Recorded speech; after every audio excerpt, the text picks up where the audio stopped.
Coming up, the latest after students from a local university were victims of gun violence this past weekend and its president's stern words about the incident. Plus, from police impersonation to false student loan promises, scams are on the rise in our area. We'll tell you what to look out for. And he's been called America's principal. And as the new school year begins, 2 local college students have been awarded in his honor. And later, Nick and Shakara will be here with your latest weather and sports. All that and much more straight ahead. DETV News starts right now.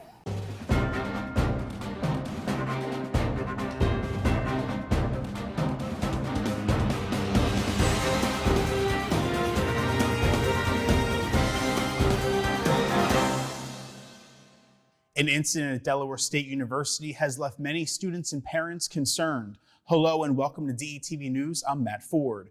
We begin with a shooting that occurred on the campus over the Labor Day weekend holiday. Some students were very afraid. The incident happened near the outdoor basketball courts just outside of the Wellness and Recreation Center around 1:45 a.m. University officials say that a suspect fired into a crowd where 4 individuals were struck, 2 of them being students. University President Dr. Tony Allen held a forum this week to provide updates on the incident and to address the safety concerns of the university.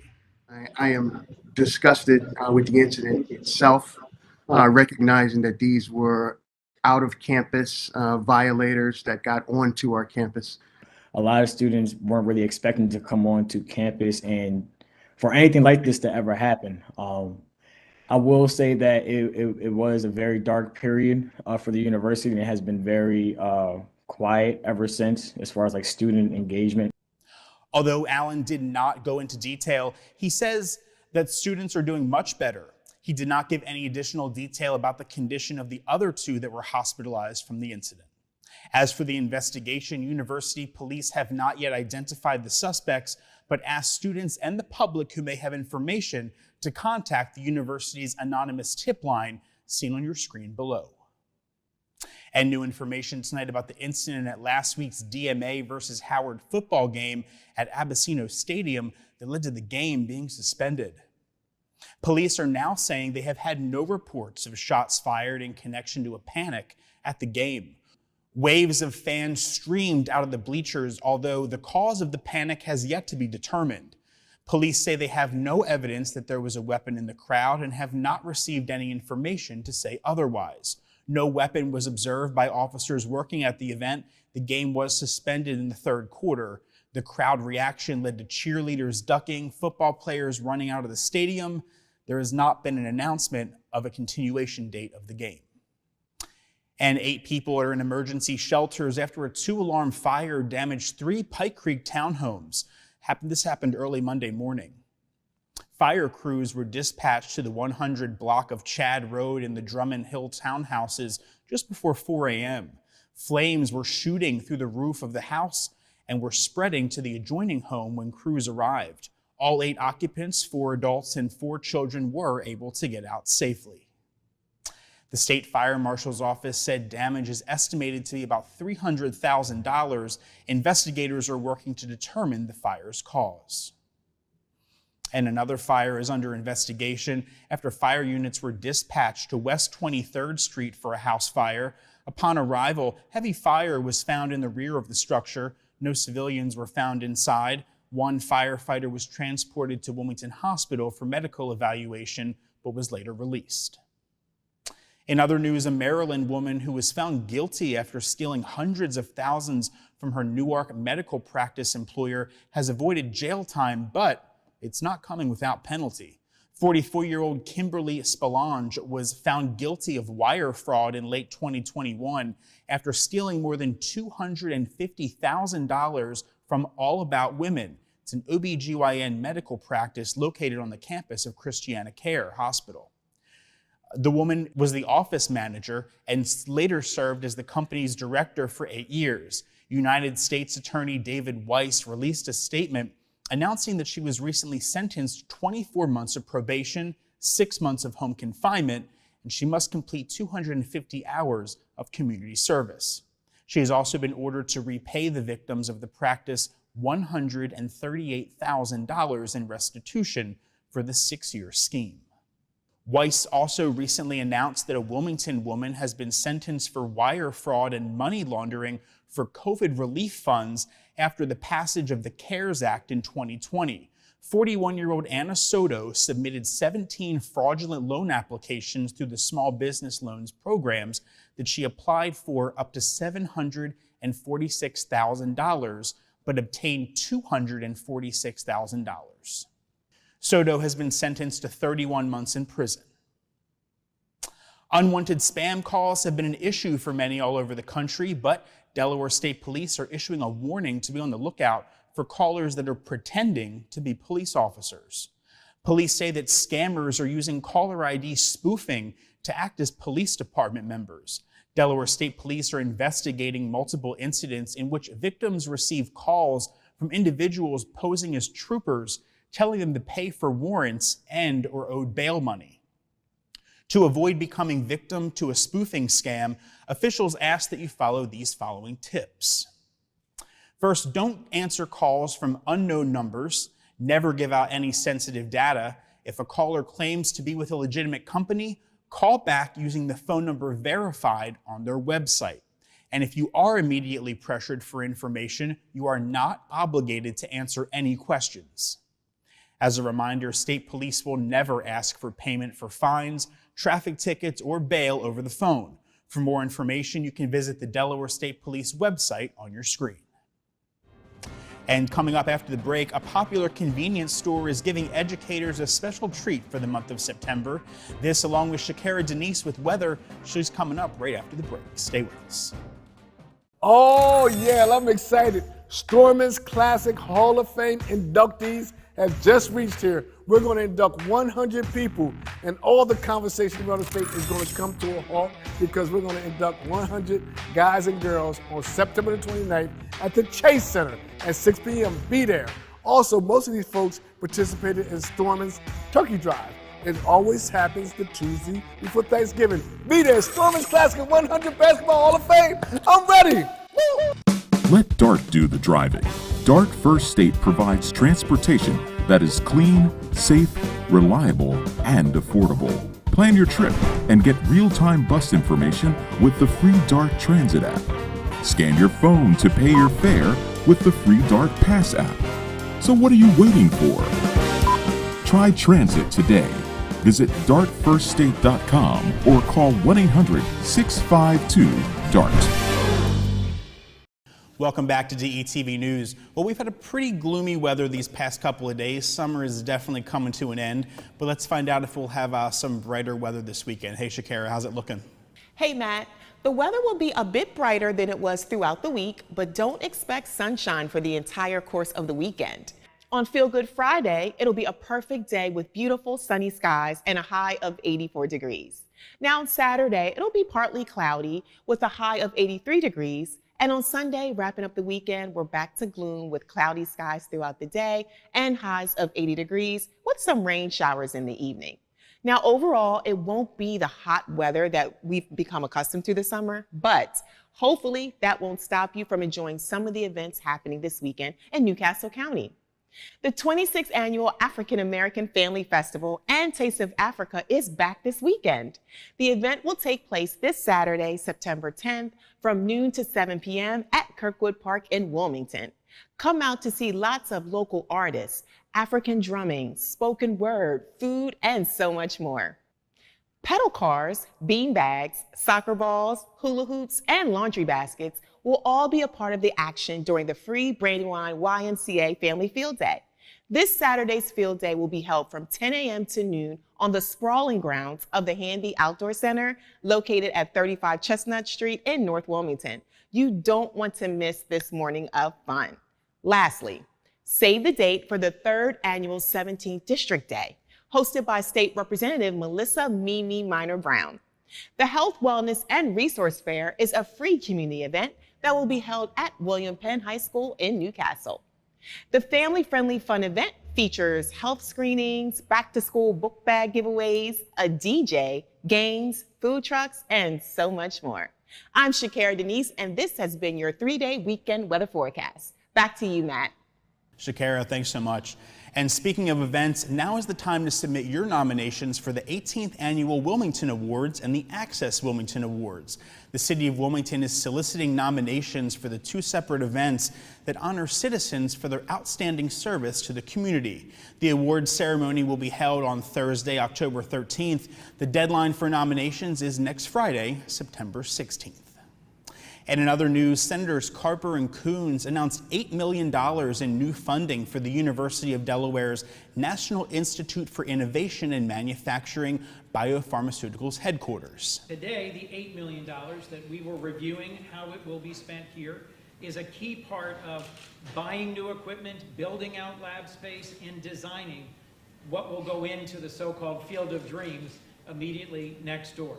The grant includes $3 million from the U.S. Department of Commerce's National Institute of Standards and Technology. It will also be paired with an additional $5 million from the U.S. Department of Health and Human Services. Delaware's ability to be a recognized leader and an effective partner really reflects the excellence that we have within our community, our people, and our organizations. Good news for borrowers across the nation. President Biden announced his administration's student loan forgiveness plan, and DETV's Kaylin Pride caught up with a local university to see how they will be affected. Last week, President Biden announced a three-part student loan debt relief plan for low-income borrowers. Chair of the President's Board of Advisors on HBCUs and President of Delaware State University announced the news to the incoming class of 2026.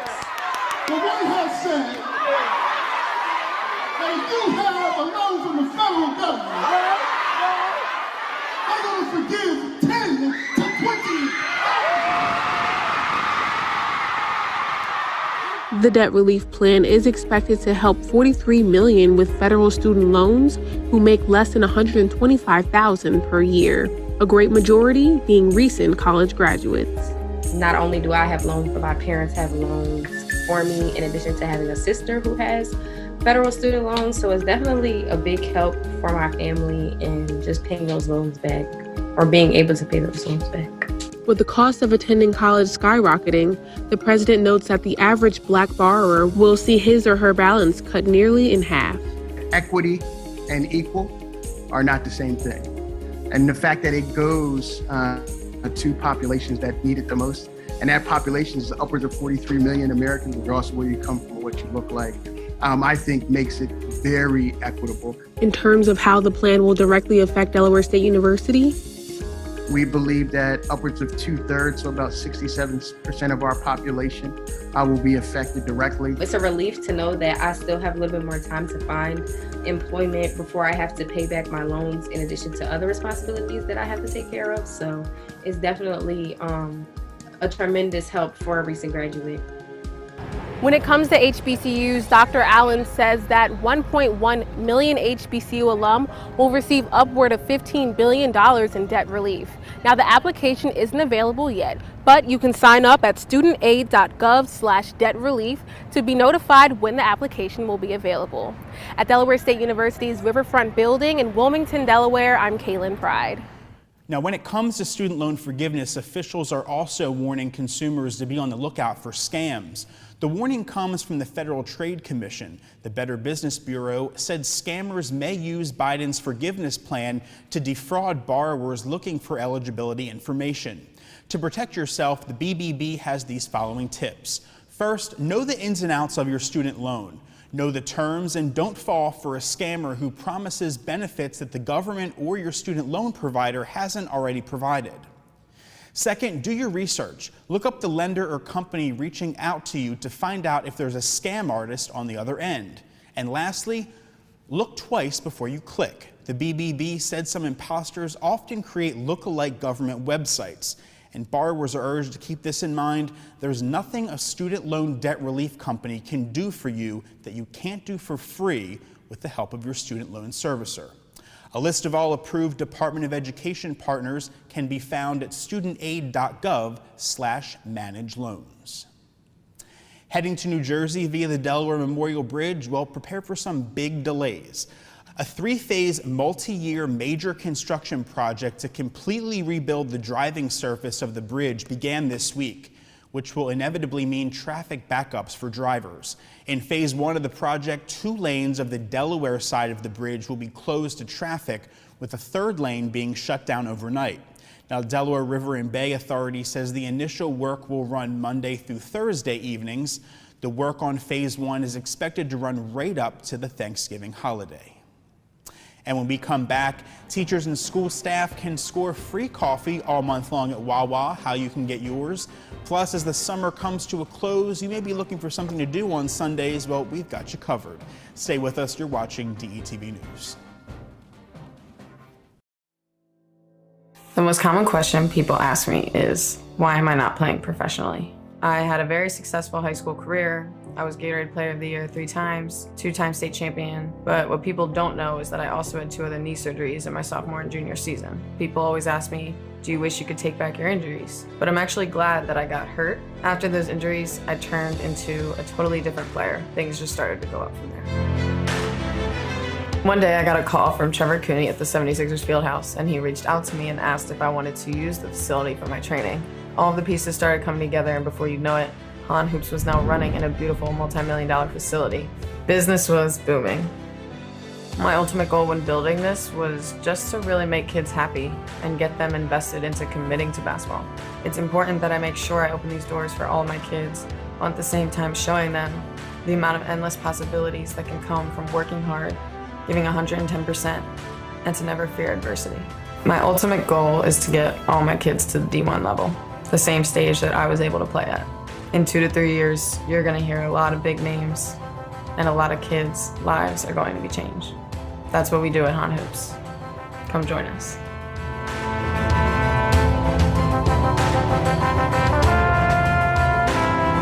My name is Adriana Hahn, and I'm the founder and creator of Han Hoops.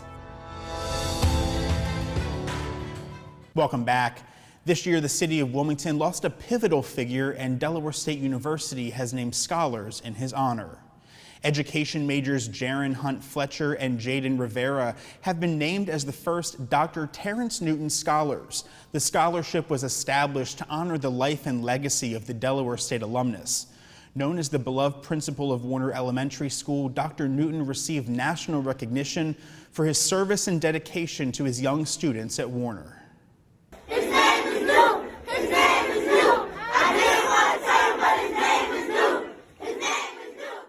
After a motorcycle accident, Dr. Newton passed away in March of this year. The scholarship was created shortly after. The 2 students selected for the scholarship are just beginning their senior year. However, in the future, the scholarship will be awarded to incoming freshman education majors. To be eligible, students must be enrolled full-time at DSU with a minimum of a 3.0 GPA. The goal of the award is to support young men of color who choose a career in education, following in the footsteps of Dr. Newton. Well, it's a new school year, but for the Appoquinimink School District, that also means a brand new school. After 2 years of construction, the Everett Meredith Middle School has reopened. Since 2020, staff and students relocated to other schools around the district during the rebuilding of their original campus, which first opened back in 1929. The new and improved school features a 500-seat auditorium, a full-size gymnasium with bleacher seating for 400, an arts wing, and a STEM workspace. And speaking of back to school, Wawa has come up with a way to help teachers prepare for the day with a morning cup of joe. The popular convenience store chain brought back its Cheer to Classrooms initiative that gives teachers and administrators 1 free any-size coffee every day for the month of September. Wawa stores throughout the Mid-Atlantic region, including locations in Pennsylvania, New Jersey, Delaware, Maryland, and Virginia, are all a part of the initiative. All you have to do is let an associate know that you work at a school, and you are off with your free cup of joe. It looks like a new library is coming to our city. Governor Carney announced that the state of Delaware has entered into a sales agreement for a new Wilmington library.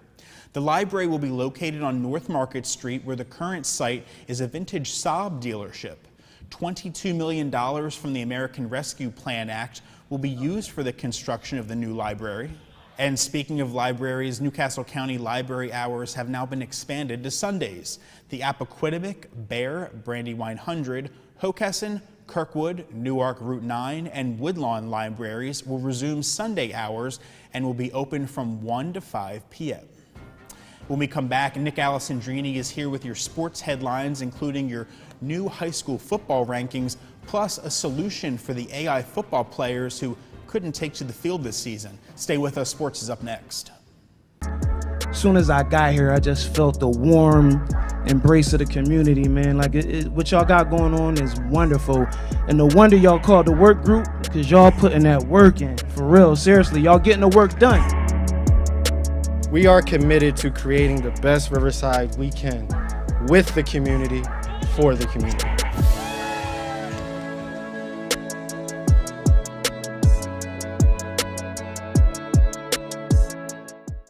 Oh, yeah, I'm excited. Storman's Classic Hall of Fame inductees have just reached here. We're going to induct 100 people, and all the conversation around the state is going to come to a halt because we're going to induct 100 guys and girls on September the 29th at the Chase Center at 6 p.m. Be there. Also, most of these folks participated in Storman's Turkey Drive. It always happens the Tuesday before Thanksgiving. Be there, Storman's Classic 100 Basketball Hall of Fame. I'm ready. Woo!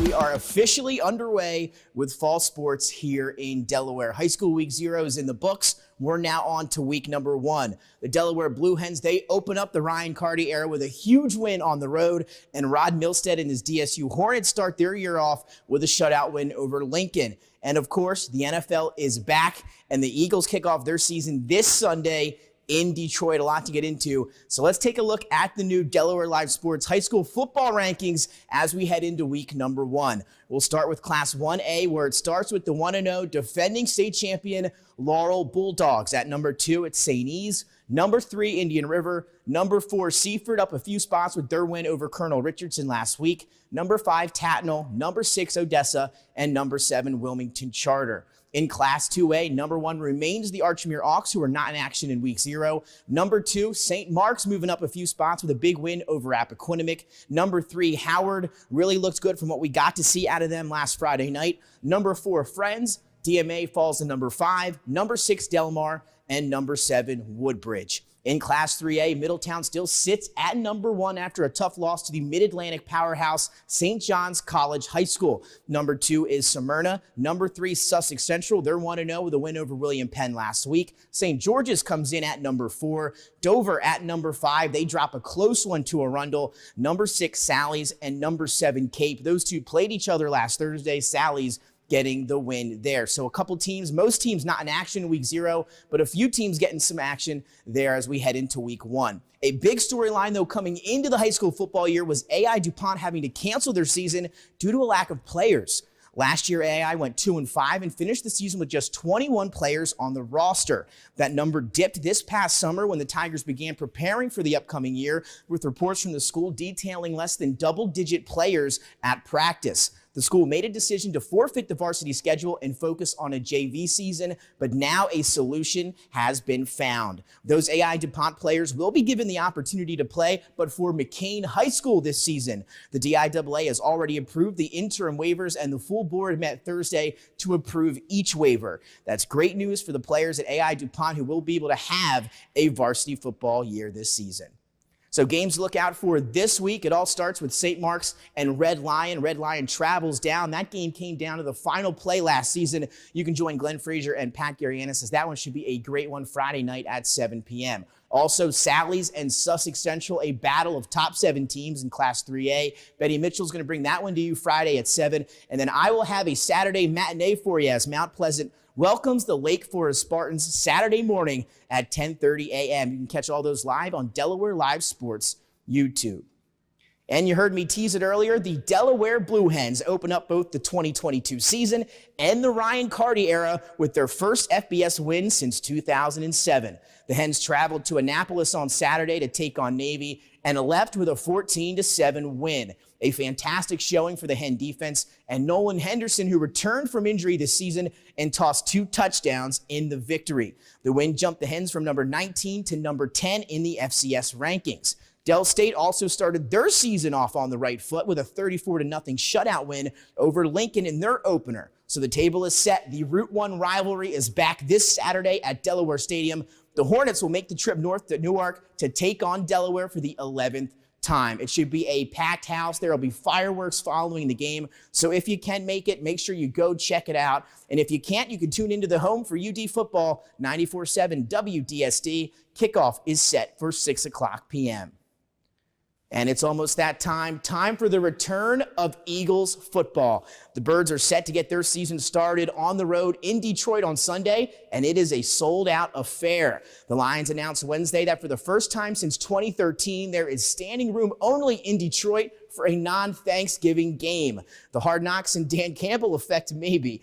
A.J. Brown will make his Eagles debut, and Jalen Hurts looking to take that extra step here in year number 3, as the Eagles are now the NFC East favorites in Las Vegas. Eagles-Lions set for Sunday at 1 o'clock on Fox. Now it's time for our top plays of the week, courtesy of Delaware Live Sports. We've got 4 good ones for you here from week 0 in the football season. Let's get started. Kicking us off at number 4 is Nick Strasowski from Salesi-Annam. Here he's going to do it on special teams. This one coming down as the first half was winding down. A huge play for the Sals in this narrow victory. Here he is. Look at the camera angle. Catches it there. Has a hole up the middle. Makes a few guys miss. And then the speed. Able to get to the sideline. And he is going to go all the way. Nick Strasowski with a kickoff return for Sally's at number 4. Now on to number 3, Jazante Lovan from Seaford. You're going to want to remember that name this year. Eyes on Seaford for the first time in a while. Here he is, gets the toss, a great block and seal on the outside, and then the track speed. Once again, he finds the sideline. No one going to touch him. He's all the way for the 76-yard touchdown. Jazante Lovan and Seaford getting the win in their opener. They're 1-0.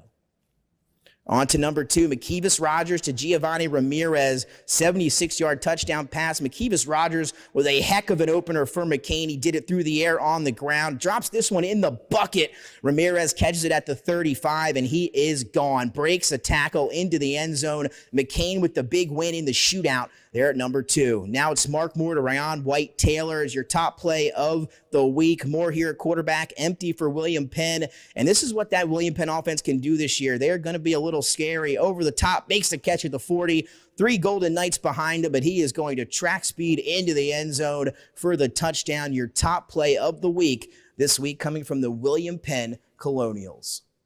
Well, that'll do it for sports this week. Matt, back to you.